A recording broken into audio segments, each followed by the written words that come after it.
Carlos Pedraza. I'm the staff writer for Hidden Frontier. My name is JT Tepnapa, and I am a cast member and one of the directors for Hidden Frontier. I submitted a script as a fan in Hidden Frontier's 4th season. That was accepted, and was invited to write some more scripts, and then join the staff a little while after that. So I just, we became friends, and I slowly kind of worked my way and begged him for a part, and I was lucky enough to still be around today, and had an opportunity a couple of times to actually direct an episode or two. I was part of a Star Trek fan group in college, and we started some video production with that, and that became Hidden Frontier after a couple of seasons of kind of trial and error, and finding out what works and what doesn't in a production. I'm also a filmmaker. I actually started off as acting, but I wasn't getting the right parts that I wanted because it was mostly gang member parts, and so I started my own writing and started making films. So I actually make short films on the side, and it's been a lot of fun. I grew up with Star Trek and The Next Generation, and of course later Deep Space Nine, and so those were a big influencer in Hidden Frontier, obviously, and also just science fiction in general. I had some heavy emphasis in science fiction and filmmaking in college. Well, first off, I have to say I'm a Star Trek fan. I've always been a Star Trek fan since The Next Generation, and then once Voyager came out, woo, Janeway. I love Janeway. Well, Hidden Frontier kind of started as a fun project, and it kind of morphed into something that was also a way to talk about different issues, and we've had kind of a lot of stories that have kind of gone different directions from maybe what Star Trek has done in the past. Our show, I think, is very classic in the sense that it addresses a lot of the same things that Star Trek has always addressed, but we have bring our own sensibilities to it as well. I think Hidden Frontier brings is something really, really unique that has not been seen before, and that's, to me, Star Trek's first gay character. And I get to play that with Lieutenant Corey Astor. And I think what I hope to bring to it is just putting that gay character out there for people, for gay fans to actually have someone to identify with.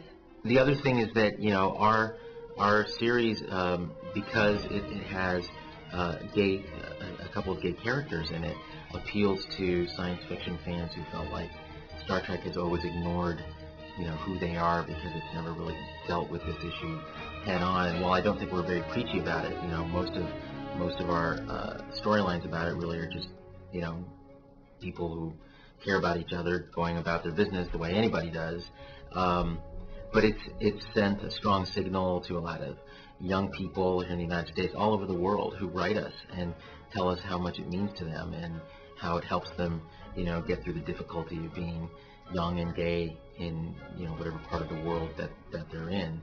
Stories about clinical depression. We've had stories about political upheaval, and different things that may or may not parallel current day events, and I think that's always been a high point of Star Trek when it does that, and obviously continuing that tradition is something that, if we can do that as fans, I think that's a very powerful thing. A number of things. One is keeping Star Trek alive in a way that feels vital to fans. I mean, we're a fan series, and obviously there's a lot that fans feel is missing in current Trek, and that we help keep alive for them.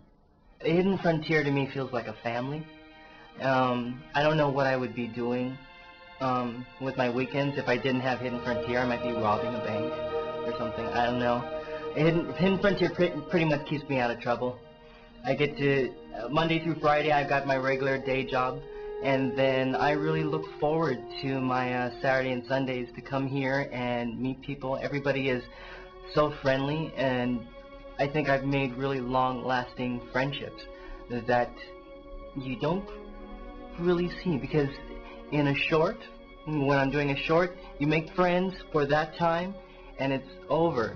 I think with Hidden Frontier, I not only make friends while we're on set, but there are times we just go and hang out. So I think that's really valuable, is the friendships that we make, and I really love those people.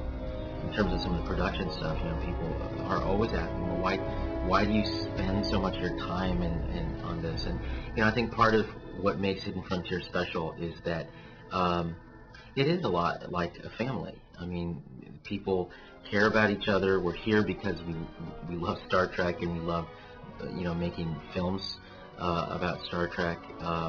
It's a chance to be creative, and you don't always get the chance in your regular day-to-day life to do those kinds of things, to hang out with a lot of people who love the same thing you do, creating something that a lot of, thousands and thousands of people all over the world love to see. And that's fun. I mean, when you're here, you only have to look at some of our bloopers to see how much fun people have. I think we're very fortunate to have a really great cast. We're lucky that we're in the Los Angeles area, so we have a little bit easier access to a lot of people that would like to do acting and would like to, do a project like this where they can get something that looks good. I think some of the people that the fans of Hidden Frontier really end up growing to love are some of the strongest actors, like Dr. Henglar has been one of the favorites. Captain Shelby has been one of the favorites, and I think it's more than just about the writing. I think it's about who they are and the characters that they portray and how honest they are in portraying those characters. It's just, I think, it's a testament to the acting. We've always had a good mix of people that are fans of the show and people that are, people that want to act. And I'm really excited to be a part of the casting process for season 6 because we're bringing in what I consider really talented people.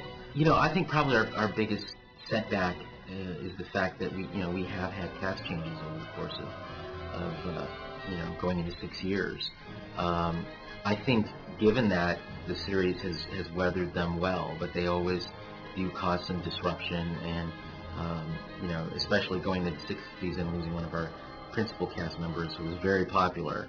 That's required us to, we really had to think a lot about, do we recast? Do we just write the character out of the show? We ultimately went with recasting because it's such a great character, and the story that he's a part of is one that drew a lot of people to our show.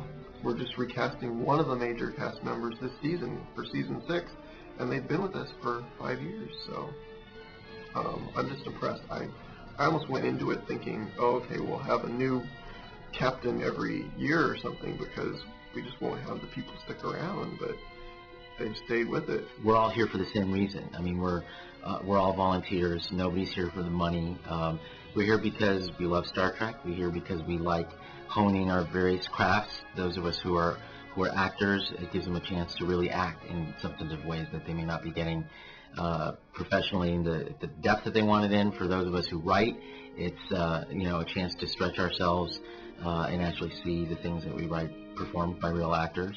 I didn't really realize, having this green screen here, how difficult it would be with eye lines and setting people up, and I found it took a lot to get used to directing something so different, because the background here it doesn't move, so you have to do a lot of adjustments for a set like this, for a virtual set, and it was difficult, but it was challenging too, because it was something that I wasn't used to, it was something that I didn't do before. The biggest setback was this live key that you're seeing right now was not working. The computer was down, and I had to deal with the actors coming in and not having anything, and to me that was extremely stressful because it was something new, it was something that we didn't do before, and I think we were down a couple of hours. And me, I'm very meticulous. I put everything in order, and to have like something like that not working, I was sweating bullets. It was pretty stressful. But Rob is amazing. I mean, he does all the CGI work, and he sets up the live keying background, and later he ended up putting them in. And everything ended up looking great. It's seeing a scene that I've written and imagined in my head for months actually come alive with real people saying them, and with the special effects added and everything. Really moving from what was in my head to seeing it on the screen and having that be just the way I imagined it. For me, the most fun part of the entire process is seeing it all come together in the end. Doing the editing, I do all the editing for the show, and it's just a kick.